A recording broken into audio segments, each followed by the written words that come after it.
एक ऐसा इंडियन शख्स जो कभी किंग ऑफ गुड टाइम्स कहलाया जाता था। अपने वक्त में वो महाराजाओं वाली जिंदगी गुजारता था। एक ही रात में करोड़ों रुपए की पार्टी करता और जहां दुनिया भर के बिलियनियर्स प्राइवेट जेट रखते हैं, वहीं इसके पास अपना प्राइवेट बोइंग 727 था। लेकिन आज उसका नाम इंडियन हिस्ट्री में किए जाने वाले सबसे बड़े फ्रॉड केस से जोड़ा जाता है। जी हाँ, हम बात कर रहे हैं विजय माल्या की। किंगफिशर वो नाम था जिसने उसे हर उस चीज का मालिक बनाया जिसे एक आम आदमी सपने में देखता है। लेकिन आखिर में ऐसा क्या हुआ जो यही नाम इसे पूरी तरह से ले डूबा। ज़ेम टीवी की वीडियोस में एक बार फिर से खुशामदीद। नाजरीन, 1955 में विजय माल्या का जन्म एक रईस घराने में हुआ और बचपन से ही उसने अपनी लाइफ में सिर्फ पैसा ही पैसा देखा। फादर विट्ठल माल्या के पास पैसे की कोई कमी नहीं थी क्योंकि इंडिया की ज्यादातर लिकर इंडस्ट्री पर उनका कंट्रोल था। वो यूनाइटेड ब्रूरी के डायरेक्टर और सबसे बड़े शेयर होल्डर थे। अपने बिजनेस नेचर की वजह से मुल्क भर में उन्हें अच्छी निगाह से नहीं देखा जाता। वो मीडिया से दूर रहते थे और कहा जाता है कि अक्सर अपने खिलाफ न्यूज चलने से पहले ही पैसे देकर उसे रुकवा देते थे। विजय माल्या उनका इकलौता बेटा था। वो बचपन से ही महाराजाओं वाली जिंदगी गुजारता था, पर उसके शौक कुछ अलग ही थे। वो बचपन से ही गाड़ियों का बहुत शौकीन था और जिस वक्त इंडिया में बच्चे लट्टू और कंचे खेलते थे, विजय माल्या रिमोट कंट्रोल्ड गाड़ियों से खेलता था। विट्ठल माल्या ने उसके मुंह से कभी चांदी का चम्मच निकालने की कोशिश ही नहीं की और उसका नतीजा ये हुआ कि विजय जब बड़ा हुआ तो उसके शौक भी वैसे ही थे। वो अब खिलौनों वाली नहीं बल्कि असली गाड़ियों का शौकीन हो गया। 250 के करीब विंटेज कार्स की कलेक्शन और 200 से ज्यादा घोड़े उसने सिर्फ शौक में पाले थे। उसका ये शौक विट्ठल माल्या को पसंद नहीं था क्योंकि उनका मानना था कि ऐसे शौक पालने वाला इंसान एक अच्छा बिजनेसमैन नहीं बन सकता। लेकिन महाराजा के शौक का कोई मोल नहीं था। विजय माल्या ने 1982 में इंडियन ग्रैंड प्री का अवार्ड जीता और ट्रॉफी अपने नाम करके नेशनल चैंपियन बन गया। वो अपने इस शौक को नेक्स्ट लेवल पे लेके जाता, लेकिन फिर एक वाकया हुआ जिससे उसकी लाइफ का ट्रैक हमेशा हमेशा के लिए बदल गया। विट्ठल माल्या की अचानक हार्ट अटैक से मौत हो गई। विजय उस वक्त 28 साल का था और इस सदमे ने उसकी जिंदगी बदल दी। जिस उम्र में वो आजाद और लापरवाह रहना चाहता था, तब उसके कंधों पर बाप की बिजनेस एम्पायर संभालने की जिम्मेदारी आ गई। उस वक्त कई करीबी लोगों का मानना था कि विजय क्योंकि महाराजाओं वाली जिंदगी का आदी है, इसलिए वो इतनी बड़ी बिजनेस एम्पायर नहीं चला पाएगा। लेकिन जैसा सोचा गया, विजय ने बिल्कुल उसका उलट किया। यूनाइटेड ब्रूरी की तमाम प्रोडक्ट्स में से किंगफिशर ने विजय को सबसे ज्यादा अट्रैक्ट किया क्योंकि बाप के मरने से चंद साल पहले ही विजय ने खुद इसे लॉन्च किया था। क्योंकि विजय उस वक्त खुद भी यंगस्टर था, तभी उसको अच्छी तरह मालूम था कि अगर किंगफिशर को मार्केट में हिट करवाना है तो इसका सिर्फ एक ही तरीका है और वो है यंगस्टर्स को टारगेट करना। बेंगलोर इंडिया का वो पहला शहर था जहां से पब्स का कल्चर स्टार्ट हुआ और यहीं छुपी थी किंगफिशर की कामयाबी। उसने मुख्तलिफ तरीकों से किंगफिशर को यंगस्टर्स के बीच इंट्रोड्यूस करवाया, जहां पब्स में अच्छा माहौल दिया जाता, खास तौर पर लड़कियों के लिए। ये ट्रेंड काफी वायरल हो रहा था। यंगस्टर्स रात 4 बजे तक पब्स में ही बैठे रहते। बेंगलोर जहां पहले सिर्फ एक पब था, 5 सालों के बाद वहां 40 नए पब्स खुल गए और इसका डायरेक्ट फायदा किंगफिशर अपने नाम कर रहा था। देखते ही देखते कुछ ही सालों में किंगफिशर ने ब्रांड की शक्ल इख्तियार कर ली। लोग अब बियर नहीं बल्कि किंगफिशर का नाम लेकर ड्रिंक मांगने लगे। उस वक्त कई इंडियन पॉलिटिशियंस ने इस वेस्टर्न कल्चर के खिलाफ आवाज भी उठाई, लेकिन विजय को किसी की परवाह नहीं थी। वो सिर्फ ये साबित करना चाहता था कि उसने यूनाइटेड ब्रूरी की सक्सेस को आसमान की ऊंचाइयों तक पहुंचा दिया है और इसमें कोई शक भी नहीं था। यूबी इंडिया का सबसे बड़ा लिकर मैन्युफैक्चरर बन चुका था, यहाँ तक कि हर 2 में से 1 बॉटल किंगफिशर की सेल होने लगी। विजय माल्या उस वक्त बादशाहों वाली जिंदगी गुजार रहा था। इंडिया में इसका नाम काफी इंस्पायरिंग था क्योंकि जिस वक्त इंडिया में आम सी गाड़ी खरीदना भी लोगों का सपना था, उस वक्त माल्या BMW, मर्सिडीज और पोर्शे जैसी गाड़ियों में घूमता। लोग उसको प्रिंस ऑफ इंडिया, महाराजा और रिचेस्ट मैन ऑफ इंडिया जैसे नामों से जानते थे। विजय माल्या को लग रहा था कि आगे भी सब कुछ ऐसे ही चलता रहेगा, लेकिन ये उसकी सबसे बड़ी भूल थी। इंडिया में शराब को अच्छा नहीं समझा जाता था, खास तौर पर पब जैसे वेस्टर्न कल्चर को, और इस सब को लेकर इंडियन सरकार के इरादे कुछ अलग थे। इन इरादों का प्रैक्टिकल विजय माल्या के लिए बुरे सपने से कम नहीं था। इंडिया के काफी हिस्सों में शराब पर पाबंदी लगा दी गई। किंगफिशर की सेल्स तेजी से गिरने लगी और बैंड स्टेट्स में सरकार ने ढेर सारी बॉटल्स को पकड़कर उस पे रोड रोलर चलाना शुरू कर दिए। ये विजय माल्या का होने वाला डायरेक्ट लॉस था, पर यह तो सिर्फ एक शुरुआत थी। इसके बाद इंडियन सरकार ने विजय माल्या के खिलाफ घेरा मजीद तंग करते हुए एक नई मुसीबत खड़ी कर दी, क्योंकि जिन स्टेट्स में लिकर बेचने की परमिशन भी थी वहां पर भी अब टीवी और न्यूज़पेपर्स में शराब की एडवर्टाइजमेंट्स पर बैन लगा दिया गया। ये फैसला ऐन उस वक्त किया गया जब माल्या अपने बिजनेस की ग्रोथ पर फोकस कर रहा था। इस मोड़ पर किंगफिशर की एडवर्टाइजिंग का ऐसा तरीका अपनाया गया जिसे सरोगेट एडवर्टाइजिंग कहते हैं। ये एडवर्टाइजिंग टेक्निक दुनिया भर में खास तौर पर उन प्रोडक्ट्स के लिए इस्तेमाल होती है जिनकी एडवर्टाइजिंग पे बैन लगा हो। इसमें कोई भी ब्रांड अपनी प्रोडक्ट को दूसरी प्रोडक्ट की आड़ में मार्केट करता है जिनकी सेल पर कोई रिस्ट्रिक्शन नहीं होती। अब किंगफिशर इंडिया में जाना माना ब्रांड तो था ही, इसलिए विजय माल्या ने किंगफिशर मिनरल वाटर और सोडा वाटर लॉन्च किए और उनकी एडवर्टाइजिंग करने लगे। भले ही वो एड पानी का था, लेकिन सबको मालूम था कि ये किस चीज की मार्केटिंग है। 1996 में जब वर्ल्ड कप इंडिया होस्ट कर रहा था, तब भी किंगफिशर ने एक वायरल एडवर्टाइजिंग का सहारा लिया और अपनी टारगेट ऑडियंस तक आवाज पहुंचाई। वो किंगफिशर को एक नेशनल ब्रांड बनाने में कामयाब हो चुका था, एक ऐसा ब्रांड जिसका नाम हर दूसरा आदमी जानता था। विजय माल्या हर एज ग्रुप के लोगों को टारगेट करने का हुनर सीख चुका था। उसने हर उस छोटे बड़े इवेंट को स्पॉन्सर करना शुरू कर दिया जहां मीडिया की प्रेजेंस होती थी, और इस तरीके से ना चाहते हुए भी मीडिया पर किंगफिशर का नाम चल जाता। बाद में किंगफिशर कैलेंडर भी लॉन्च किया गया जिसमें इंडियन मॉडल्स के फोटोशूट का कंपटीशन करवाया जाता। इस कैलेंडर के जरिए बॉलीवुड के कई बड़े नामों का जन्म हुआ, जिसमें दीपिका पादुकोण, जिन्होंने 2006 में कैलेंडर गर्ल का टाइटल जीता और 2008 में उनकी पहली मूवी रिलीज हुई। इसी तरह कतरीना कैफ और नरगिस फखरी जैसे नाम भी इसी कैलेंडर की वजह से उठे। किंगफिशर कैलेंडर के लिए मॉडल्स विजय माल्या खुद ही चुनता था और ये कैलेंडर 2003 से शुरू होकर अगले 19 सालों तक चलता रहा। माल्या ने इंडिया में पीने का कल्चर इस हद तक एडवर्टाइज किया जिसका अंदाजा लगाना भी काफी मुश्किल है। कोई ऐसी चीज नहीं थी जो उसके पास ना हो, दौलत, शोहरत और सबसे बढ़कर एक ऐसा ब्रांड जो सोने के अंडे देने वाली मुर्गी से कम नहीं था। एक पावर की कमी थी, वो भी उसने पॉलिटिक्स ज्वाइन करके पूरी कर ली। उसको सिर्फ एक चीज बहुत खराब लगती थी और वो था उसको दिया गया एक ऐसा नाम जो उसके प्रोफेशन से जुड़ा था। जी हाँ, शराब का बेताज बादशाह या फिर लिकर बैरन। अंदर ही अंदर माल्या को ये चीज खा रही थी कि इंडिया में उसे अच्छी नजरों से नहीं देखा जाता। बेशक सब उसके आगे पीछे घूमते हैं, लेकिन वो भी जानता था कि ये सब पैसे का कमाल है।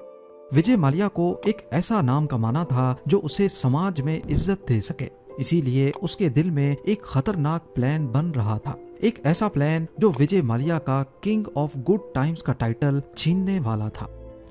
2004 में विजय माल्या ने 12 एयरबस A320 खरीदे जिनकी वैल्यू $240 मिलियन थी और किंगफिशर के नाम से ही एक लग्जरी एयरलाइन लॉन्च करने की अनाउंसमेंट कर डाली। वो आम आदमी का फ्लाइंग एक्सपीरियंस अपग्रेड करना चाहता था। एयरलाइन के कमर्शियल में बताया गया कि वो फ्लाइट अटेंडेंट्स नहीं बल्कि मॉडल्स हायर करते हैं। एयरलाइन की धमाकेदार लॉन्च के लिए एक बहुत बड़ा इवेंट रखा गया जिसमें मुल्क भर से हाई प्रोफाइल गेस्ट्स को बुलाया गया। अपने बेटे की 18th बर्थडे पर किंगफिशर एयरलाइंस को लॉन्च किया गया। ये बिल्कुल अलग तरह की एयरलाइन थी। इस लॉन्च इवेंट की वजह से किंगफिशर का नाम दुनिया भर में छा गया और वो एक लाइफस्टाइल ब्रांड के तौर पे उभरने लगा। एयरलाइन की फ्लाइट अटेंडेंट से लेकर खाने का मेन्यू तक विजय माल्या खुद सेलेक्ट करता था और इन मॉडल्स का uniform famous fashion designer Manu Viraj Khosla से डिजाइन करवाया गया। इस एयरलाइन में ना ए क्लास थी ना इकोनॉमी क्लास, पर इसको लग्जरी एयरलाइन कहा जाता क्योंकि विजय का कहना था कि इसमें इनकी अपनी लग्जरी क्लास है, किंगफिशर क्लास, और इसमें कोई शक भी नहीं था। फ्लाइट में ऐसी लग्जरी सर्विसेज दी गई जो इस बजट की टिकट में दूसरी एयरलाइंस नहीं दे सकती थी। देखते ही देखते किंगफिशर ने भारत में एयरलाइन इंडस्ट्री को बदल कर रख दिया। अब आहिस्ता आहिस्ता विजय माल्या की वो लिकर बैरन वाली इमेज बदलने लगी क्योंकि उसके पास शराब बेचने के अलावा एक एयरलाइन भी थी। विजय माल्या किंगफिशर एयरलाइन पर पैसा पानी की तरह बहा रहा था। एक दिन एयरबस की फैक्ट्री टूर पे उसको सेल्स टीम ने घेर लिया और ऐसी ऐसी चीजें दिखाई कि उसी दिन मालिया ने उनसे $1 अरब के नए जहाज खरीद लिए। मामला अब बजट एयरलाइन से हटकर प्रीमियम क्लास की तरफ जाने लगा, जो कि असल में मार्केट की डिमांड नहीं थी, क्योंकि ज्यादातर ट्रैवलर्स कम बजट में ट्रैवल करना चाहते थे। पहले जहां कोई क्लास नहीं थी, अब ए क्लास लॉन्च की गई, जिसमें बेस्ट चीजें सर्व होने लगी। लग्जरी सीटिंग, प्रीमियम सर्विस और खाना ऐसा जो शायद मेजॉरिटी इंडियंस ने पहले कभी नहीं खाया था, जैसा कि लॉबस्टर्स, जिनका नाम भी अक्सर पैसेंजर्स पहली बार सुन रहे थे। नई क्लासेस लॉन्च करने और एक्स्ट्रा एयर बस खरीदने की वजह से एयरलाइन की ऑपरेशनल कॉस्ट काफी बढ़ गई। ज्यादा ग्राउंड स्टाफ और एक्स्ट्रा फ्लाइट अटेंडेंट्स हायर की गई, जबकि लग्जरी क्लास की डिमांड न होने की वजह से सेल्स पर कोई खातिर खा फर्क ना पड़ा। इसकी वजह से पहले 18 महीनों में किंगफिशर एयरलाइन को 347 करोड़ का नुकसान हुआ। विजय के लिए ये मामूली रकम थी और इस कंडीशन में भी वो एयरलाइन पर मजीद पैसा लगाता गया। किंगफिशर एयरलाइन पहले सिर्फ डोमेस्टिक फ्लाइट्स चलाती थी और विजय माल्या को इंटरनेशनल फ्लाइट्स लॉन्च करने की बहुत जल्दी थी। लेकिन मसला ये था कि कोई भी एयरलाइन इंटरनेशनल फ्लाइट्स तब तक लॉन्च नहीं कर सकती जब तक डोमेस्टिक फ्लाइट्स में उसको 5 साल का एक्सपीरियंस ना हो जाए। लिहाजा उसने जल्दी के चक्कर में एयर डेक्कन नाम की एक दूसरी एयरलाइन खरीद ली। एक तो ये सौदा मार्केट प्राइस से काफी ज्यादा पैसों पर हुआ और ऊपर से ये लोन का पैसा था जो विजय माल्या ने इंडिया के बैंक से लिया था। उसका प्लान सिंपल था कि लोन का पैसा लो, एयरलाइन में लगाओ और रिटर्न पाने पर लोन चुका दो। कहने को तो बहुत सिंपल बात है, लेकिन असल में ये एक ऐसा जाल था जिसमें सबसे बड़ी कंडीशन रिटर्न मिलने की थी। बहरहाल किंगफिशर अब एक इंटरनेशनल एयरलाइन बन चुकी थी और पैसेंजर्स भी काफी खुश थे, लेकिन अंदर ही अंदर एयरलाइन कर्जों तले दबती चली गई। जिस वक्त ये सारे मामला चल रहे थे, उसी वक्त विजय माल्या फार्मूला 1 की टीम खरीद रहे थे। इसके अलावा उन्होंने क्रिकेट की टीम्स खरीदी, जो कि उनका अपना शौक था, ये जानते हुए भी कि उनकी एयरलाइन पर कर्जे का पैसा लगा हुआ है। उसके बाद कुछ ऐसा हुआ जिससे सिर्फ इंडिया ही नहीं बल्कि पूरी दुनिया की एयरलाइंस मुश्किल में पड़ गईं। 2008 में अमेरिकन मार्केट में रिसेशन आ गया, स्टॉक मार्केट्स क्रैश हो गईं, फ्यूल प्राइसेस बढ़ गईं और लोगों की परचेजिंग पावर कम हो गई। जब भी रिसेशन आता है तो लोग अपने खर्चों को लगाम लगा लेते हैं, जिसमें फालतू का ट्रैवल सबसे पहले मारा जाता है। अब क्योंकि यूएस डॉलर्स एक इंटरनेशनल करेंसी है, इसी वजह से इसका असर पूरी दुनिया पर पड़ता है और इस बार भी ऐसा ही हुआ। फ्यूल प्राइसेस में 3 गुना इजाफा हो गया। कंपनीज ने अपने ट्रिप्स कैंसिल किए, जबकि टूरिस्ट ने कम। इस सिचुएशन में सिर्फ वही एयरलाइन सरवाइव कर सकती हैं जो ख्वामख्वाह के फजूल खर्चे नहीं करती। पर किंगफिशर एयरलाइन तो फेमस ही अपने एक्स्ट्रावेगेंट खर्चों की वजह से थी। उन्होंने रिसेशन में भी अपने खर्चे कम नहीं किए। उनके रेट्स दूसरी एयरलाइंस के मुकाबले में कम थे और सर्विसेज बहुत आला। इस बात में कोई शक नहीं था कि किंगफिशर एयरलाइन बुरी तरह लॉस में चल रही है और इसका भांडा एक ना एक दिन फूटना ही था। जब ये भांडा फूटा तो वो नए पोल भी खोल बैठा। 12 सितंबर 2011 को एक कैनेडियन रिसर्च फर्म की तरफ से रिपोर्ट पब्लिश होती है जिसका टाइटल था पाई इन द स्काई। इस रिपोर्ट में जो कुछ पब्लिश किया गया उसने किंगफिशर एयरलाइन के सारे कच्चे चट्टे खोल कर रख दिए। असल में एरिटास नामी इस रिसर्च फर्म ने देखा कि जिस वक्त दुनिया की तमाम एयरलाइंस घाटे में जा रही हैं, उसी वक्त किंगफिशर की फ्लाइट्स आधी खाली जाने के बावजूद भी लोगों को शानदार सर्विसेज दे रही हैं। जब उनको मामला गड़बड़ लगा तो उन्होंने जांच पड़ताल शुरू कर दी। मालूम पड़ा कि किंगफिशर एयरलाइन के खर्चे उनकी सेल्स से भी ज्यादा थे और ये रिपोर्ट तब मजीद इंटरेस्टिंग हो गई जब उसमें ये बताया गया कि ये सारे खर्चे असल में लोन के पैसे हैं जो किंगफिशर ने मुख्तलिफ बैंक से लिए थे। अक्टूबर 2009 में IDBI, जो कि एक पब्लिक सेक्टर का बैंक है, उन्होंने किंगफिशर को $200 मिलियन का लोन दिया। अब नॉर्मली जब भी कोई बैंक लोन देता है तो वो पहले तसल्ली करता है कि जिसको लोन दिया जा रहा है वो वाकई लोन चुका भी पाएगा या नहीं, जिसके लिए वो कोई श्योरिटी भी रखते हैं। लेकिन विजय माल्या ने बैंक को झूठे डॉक्यूमेंट्स दिखाकर बताया कि कैसे आने वाले वक्त में उनको इतना फायदा होगा और वो ये सारे पैसे वापस कर देंगे। अब क्योंकि उस वक्त किंगफिशर और विजय माल्या का बड़ा नाम था, इस वजह से बैंक ने सिर्फ नाम पर ही ये सारा लोन पास कर दिया, जो कि एक बहुत ही गैर जिम्मेदाराना हरकत थी। 2009 और 2010 में किंगफिशर एयरलाइन ने टोटल जितने भी खर्चे किए थे वो या तो लोन लेकर किए या फिर क्रेडिट पर सर्विस लेकर, जिसका फिगर 7 अरब डॉलर्स तक रिकॉर्ड किया गया। वेरिटास की इस रिपोर्ट ने पूरे भारत में तहलका सा मचा दिया, क्योंकि इसमें साफ साफ लिखा था कि किंगफिशर दिवालिया होने के करीब है। इस रिपोर्ट के बाद किंगफिशर को क्रेडिट पे फ्यूल मिलना बंद हो गया, और तो और नौबत यहाँ तक आ पहुंची कि केटरिंग सर्विस जो पैसेंजर्स के लिए बेहतरीन खाना प्रोवाइड करती थी, उनको भी कई महीनों से पैसे नहीं मिले और उन्होंने भी मजीद खाना देने से इनकार कर दिया। ये किंगफिशर एयरलाइन और विजय माल्या के लिए बहुत मुश्किल वक्त था। इस दौरान फ्लाइट्स में पैसेंजर्स के लिए खाने की शॉर्टेज होने लगी और एक मौके पर फ्लाइट अटेंडेंट्स ने अपना खाना भी पैसेंजर्स को ऑफर किया। इसके बाद वो दिन भी आ गया जब किंगफिशर एयरलाइंस के स्टाफ की सैलरीज भी बंद हो गई। उनको उम्मीद दिखाई गई कि कंपनी जल्द ही नुकसान की चुकाई करके सबको सैलरीज देगी। ऐसे करते करते 6 महीने गुजर गए, लेकिन किसी को सैलरी का 1 रुपया भी नहीं मिला। स्टाफ ने प्रोटेस्ट किए, लेकिन वादों के सिवा कुछ नहीं मिला। अफसोस की बात यह थी कि जब ये सब कुछ चल रहा था, 900 एम्प्लॉइज को 6 महीनों से सैलरीज नहीं मिली थी, उसी वक्त विजय माल्या एक फार्मूला 1 टीम और क्रिकेट टीम चला रहे थे। बेशक उस वक्त किंगफिशर एयरलाइन के पास पैसे नहीं थे, लेकिन विजय माल्या के पास थे। उसके शाहाना लाइफ स्टाइल में किसी किस्म की कमी नहीं आई, और ये सब जब किंगफिशर के एम्प्लॉइज देखते तो उनका खून मजीद खोलने लगता। इसी बीच मुंबई के इनकम टैक्स डिपार्टमेंट ने टैक्स ना देने पर 2 मरतबा किंगफिशर एयरलाइंस के बैंक अकाउंट सीज कर दिए। 2012 की शुरुआत में किंगफिशर के आधे से ज्यादा जहाज ग्राउंड हो गए और ये अपना टॉप इंडियन एयरलाइन का टाइटल भी खो बैठी। अक्टूबर 2012 में directorate general of civil aviation ने किंगफिशर का लाइसेंस सस्पेंड कर दिया, और ये किंगफिशर एयरलाइन का आखिरी दिन था। विजय माल्या ने 17 इंडियन बैंक से टोटल 9,000 करोड़ रुपयों का लोन लिया था। इनमें से ज्यादातर पैसा पब्लिक सेक्टर बैंक्स का पैसा था, यानी ये अवाम का पैसा था। लोन वापस ना मिलने पर बैंक्स ने विजय माल्या के खिलाफ केस फाइल किया, जिसमें बताया गया कि विजय माल्या एक विलफुल डिफॉल्टर है, यानी उसने जानबूझकर बैंक से तब लोन लिया जब उसको मालूम था कि उसकी एयरलाइन डूब रही है।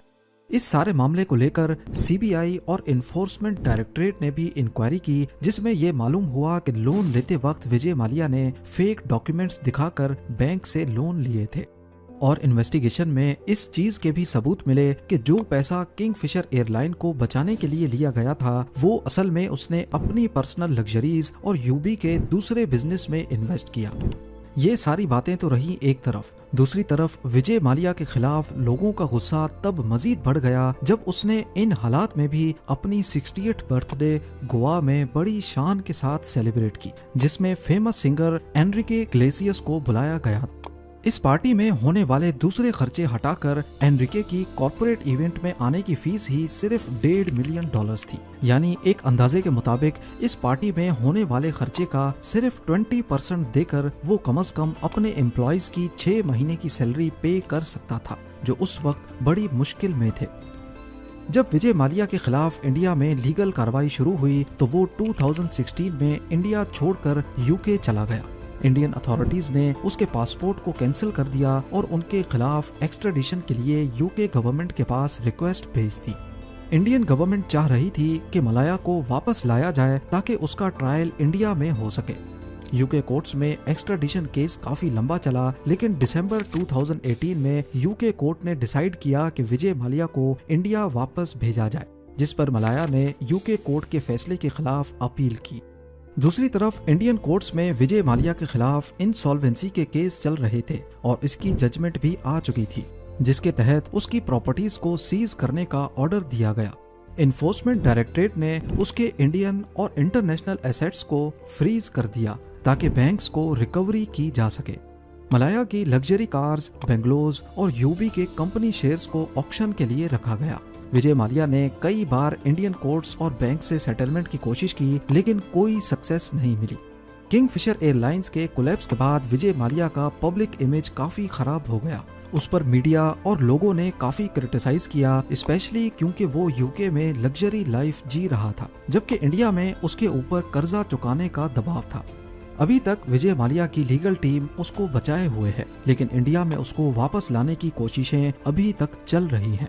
उम्मीद है जेम टीवी की ये वीडियो भी आप लोग भरपूर लाइक और शेयर करेंगे। आप लोगों के प्यार भरे कमेंट्स का बेहद